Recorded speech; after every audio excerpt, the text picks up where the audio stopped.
नमस्कार, आप देख रहे हैं द बिहार टॉप। मैं हूं आदेशपुरी। आज बिहार में एक फिर से नियुक्ति पत्र कार्यक्रम होने वाला है और आपको बता दें कि तीसरे चरण में यानी कि बीपीएससी के द्वारा TRE-3 के परीक्षा के उपरांत आज चयनित शिक्षकों को नियुक्ति पत्र दिया जाएगा। आपको बता दें कि जो सबसे प्रमुख इवेंट जो है वो पटना के गांधी मैदान में होगा। तीसरी बार होगा जब नीतीश कुमार बीपीएससी से चयनित शिक्षकों को नियुक्ति पत्र देंगे। आपको बता दें हम कि नियुक्ति पत्र देने का सिलसिला जो है वो नवंबर 2023 में शुरू हुआ, जब बड़े पैमाने पर TRE-1 के माध्यम से शिक्षकों की बहाली हुई।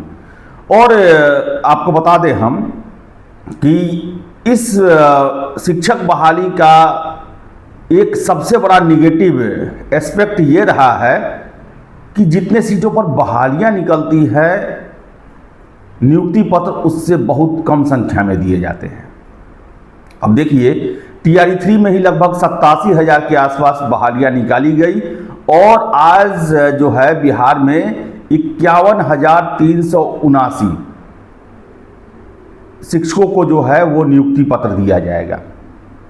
यानी देखा जाए तो लगभग 36,000 कम संख्या है कैंडिडेट्स की जितने सीट निकाले गए, और ये लगातार तीसरी बार हो रहा है। अगर हम देखें तो इसमें ही डाटा दिया गया है कि प्रथम चरण में 1,71,000 के लिए बहाली निकाली गई। 1,20,336 शिक्षकों की बहाली इस माध्यम से हुई। द्वितीय चरण में जो है वो 1,22,000 के आसपास बहाली निकाली गई थी। 96,823 शिक्षकों की बहाली संपन्न हुई। तीसरे चरण में 87,000 से अधिक जो है वो बहाली निकाली गई और 51,389 जो है वो शिक्षकों की बहाली अंततः हो पाई, जिनको नियुक्ति पत्र दिया गया। अब इसमें कुछ जो है वो इसमें की पॉइंट दिए गए हैं। इसमें ये कहा गया है कि महिला सशक्तिकरण में अग्रणी विकास। कुल चयनित प्रारंभिक शिक्षकों में 56% महिलाएं, कुल चयनित माध्यमिक उच्च माध्यमिक शिक्षकों में 40% महिलाएं हैं। आपको बता दें कि छात्र शिक्षक अनुपात सुधरकर पहुंचा 32:1, यानी कि 32 छात्रों पर एक शिक्षक होंगे। गुणवत्तापूर्ण शिक्षा की दिशा में एक प्रभावी कदम है ये। फिर से इसमें दिया गया है कि विभिन्न सरकारी संस्थाओं एवं कार्यालयों तथा बहुराष्ट्रीय कंपनियों में कार्यरत अभ्यर्थियों तथा साथ ही कन्वेंट विद्यालय केंद्रीय विद्यालयों के अध्यापकों की भी परीक्षा उत्तीर्ण करने के उपरांत हुई बहाली गुणी और सुयोग्य शिक्षकों से बदल रहा छात्रों का भविष्य। और इसमें दिया गया है रोजगार मतलब नीतीश कुमार, रोजगार की बहार। शिक्षक नियुक्ति में इतिहास रचता बिहार। शिक्षक नियुक्ति तृतीय चरण 51,389 शिक्षकों को आज नियुक्ति पत्र वितरण समारोह होगा, जिसमें नीतीश कुमार जी रहेंगे, दोनों डिप्टी CM रहेंगे और शिक्षा मंत्री सुनील कुमार जी रहेंगे। लेकिन सबसे बड़ा प्रश्न है कि आखिर ये बहालियां पूरी क्यों नहीं हो पाती। और हर एक परीक्षा के बाद हम देखते हैं पूरक रिजल्ट के लिए या अन्य मांगों के लिए छात्र सड़कों पर या फिर गर्दनी बाग में धरना करते रहते हैं। 1,71,000 TRE-1 में बहाली निकाला गया, 1,22,000 नियुक्त हुए। ज्वाइनिंग को लेकर कहें तो छात्रों का ही दावा रहता है कि 80,000 से अधिक शिक्षक जो हैं वो ज्वाइन नहीं कर पाए। देखा जाए तो आधा से अधिक सीट खाली रह गया। ऐसे ही कमोवेश जो हैं वो TRE-2 और TRE-3 में भी स्थितियां बनेंगी। पहले भी बता दें कि नियोजन प्रथा जब चल रही थी बिहार में, उस समय भी लंबे समय तक भर्ती प्रक्रिया चलती थी और आधा से अधिक सीट खाली रह जाता था। सरकार को इस दिशा में काम करना चाहिए। आखिर आप जितनी बहालियां निकाल रहे हैं उन बहालियों पर पूरे सीटों पर जो है वो भर्ती सुनिश्चित हो, इसके प्रयास किए जाने चाहिए, क्योंकि इसमें बहुत ज़्यादा संसाधन लगता है, समय लगता है और छात्रों के लिए भी अटेम्प्ट निर्धारित कर दिए गए हैं। इसके साथ साथ छात्रों का भी बहुमूल्य समय लगता है। पूरक रिजल्ट जारी होना चाहिए। देखिए आप गढ़नीबाग में न जाने कितने दिनों से छात्र जो हैं वो कट ऑफ मार्क्स पे हैं और उन्हें पता है कि बहुत सारे लोग जो हैं इसमें ज्वाइन नहीं करने वाले हैं, क्योंकि एक ही कैंडिडेट का बहुत सारे वर्गों के लिए चयन हुआ है, बहुत लोग अन्य कारणों से ज्वाइन नहीं करेंगे। तो ऐसे में सप्लीमेंट्री रिजल्ट जो है वो जारी होना ही चाहिए। लगातार ये मांग रही है, TRE 1 से TRE 2 से TRE 3 में हर एक में ये मांग रहा है और छात्रों का यही कहना रहा है कि जब सीटें खाली रह गई हैं तो उसमें भर्ती सुनिश्चित कराया जाए, यूं ही न छोड़ दिया जाए। इसके साथ साथ जो इतनी बहालियां हुई हैं इसमें 27,000 नियोजित शिक्षक भी चयनित हुए और ये डाटा खुद नीतीश कुमार जी के द्वारा दिया गया। जब सक्षमता परीक्षा को लेकर 1 मार्च को वो नियुक्ति पत्र दे रहे थे, उसी दौरान उन्होंने चर्चा किया कि 27,000 जो है इसमें नियोजित शिक्षक भी चयनित हो गए। फिर से बता दें, भ्रष्टाचार को लेकर भी खूब आरोप लगे हैं। फर्जी दिव्यांग सर्टिफिकेट, फर्जी डोमिसाइल सर्टिफिकेट, फर्जी पात्रता सर्टिफिकेट जो है उसके आधार पर भी खूब खेल हुआ है।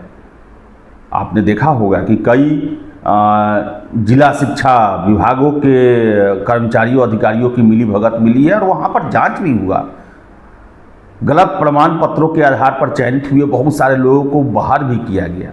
लेकिन सबसे बड़ा प्रश्न है कि चलिए आप बाहर करते हैं, सीटें खाली होती हैं, आप वेटिंग लिस्ट जारी नहीं करते हैं, आप सप्लीमेंट्री रिजल्ट जारी नहीं करते हैं, जबकि होना ये चाहिए कि जो बहाली हो रही है उसमें प्रयास रहना चाहिए कि मैक्सिमम सीटों पर छात्रों का चयन हो, जो कि हमें कभी नहीं देखने को मिला है। ये कोई शिक्षक बहाली ही नहीं बल्कि सिविल सेवा की भर्तियों में, दरोगा, पुलिस, सभी में लंबे समय से वेटिंग लिस्ट, सप्लीमेंट्री रिजल्ट की मांग होते रही है और हमने लगातार इस पर खबर किया है कि कैसे जो है सिविल सेवा तक में सैकड़ों सीटें खाली रह जाती हैं और छात्र जो हैं योग्यता रखने के बावजूद भी बेरोजगार ही रह जाते हैं।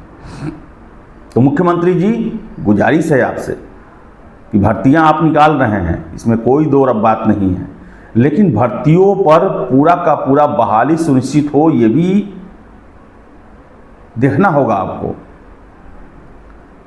और शुभकामनाएं हैं जो भी आज शिक्षक बन रहे हैं, जिन्हें नियुक्ति पत्र मिलेगा, उनके उज्जवल भविष्य के लिए हम शुभकामना देते हैं और हम आशा करते हैं कि आप बिहार के विद्यालयों में पठन पाठन को एक नए स्तर तक ले जाएंगे। सरकारी विद्यालयों को एक बार फिर से सभी के लिए आवश्यक बनाएंगे, जहां पर जाने से उन्हें गुणवत्तापूर्ण शिक्षा मिले। तो देखिए अब TRE 3 भी लगभग देखा जाए तो हो ही गया। अब TRE 4 को लेकर सुगबुगाहट बढ़नी चाहिए। आपको बता दें कि नवंबर के बाद से बिहार में भर्तियों पर एक तरह से देखें तो विराम लगा हुआ है। चाहे शिक्षक की बहाली हो, पुलिस के क्षेत्र में बहाली हो, अन्य क्षेत्रों में बहाली हो, कर्मचारी चयन आयोग के क्षेत्र में हो, सभी जगह जो है वो विराम लगा हुआ है, सुस्ती आ गई है। और संभावनाएं ये बन रही है कि अब मई जून तक सारे के सारे नोटिफिकेशन जारी किए जाएंगे और भर्ती प्रक्रिया जो है नई सरकार के हवाले रहेगा। लेकिन इतना तय है कि एग्जामिनेशन को लेकर सरकार सजग है और चुनाव में बिहार विधानसभा चुनाव में रोजगार एक बहुत बड़ा मुद्दा बनने वाला है, इसमें कोई दो राय नहीं है। और अप्रैल मई के आसपास सरकार जो है वो बहालियों के लिए विज्ञापन देना शुरू करेगी। हालांकि अभी तक सुस्ती बरकरार है। TRE 4 को लेकर हमेशा यही कहा जाता रहा कि TRE 3 जब नियुक्ति पत्र मिल जाएगा, पोस्टिंग हो जाएगी, उसके बाद शिक्षा विभाग को वस्तु स्थिति का पता चलेगा कि कितने सीट जो हैं वो खाली रह गए हैं। और आपको हम बता दें, TRE 4 भी 1 लाख के आसपास बहाली होने वाली है। क्योंकि आपको बता दें 81,000 के आसपास सरकार ने सीटों का जो है वो डाटा तैयार कर दिया है और उसमें जोड़े जाने हैं TRE 3 से बचे हुए सीट। तो अनुमान है कि मार्च तक जो है इनको नियुक्ति पत्र मिला है, ज्वाइनिंग हो जाएगी। अप्रैल में TRE 4 को लेकर कार्रवाइयाँ शुरू हो जाएगी और अप्रैल या मई तक जो है TRE 4 को लेकर बता दें विज्ञापन जारी किया जा सकता है और ये भी विज्ञापन 1 लाख से अधिक या उतने के बराबर जो है शिक्षक पदों के लिए हो सकता है। तो देखिए आगे क्या होता है। आज मुख्यमंत्री जी जो हैं वो नियुक्ति पत्र देंगे और जनता को संबोधित भी करेंगे, शिक्षकों को संबोधित भी करेंगे और हो सकता है कि इस दौरान वो आपको अगली भर्ती को लेकर भी खुशखबरी दें। तो इंतजार कीजिए, देखिए आज मुख्यमंत्री जी के द्वारा क्या घोषणाएं की जा सकती हैं। तो फिलहाल इस वीडियो में इतना ही। वीडियो पसंद आया लाइक शेयर करें, हमारे चैनल द बिहार टॉप को सब्सक्राइब जरूर कर लें। धन्यवाद।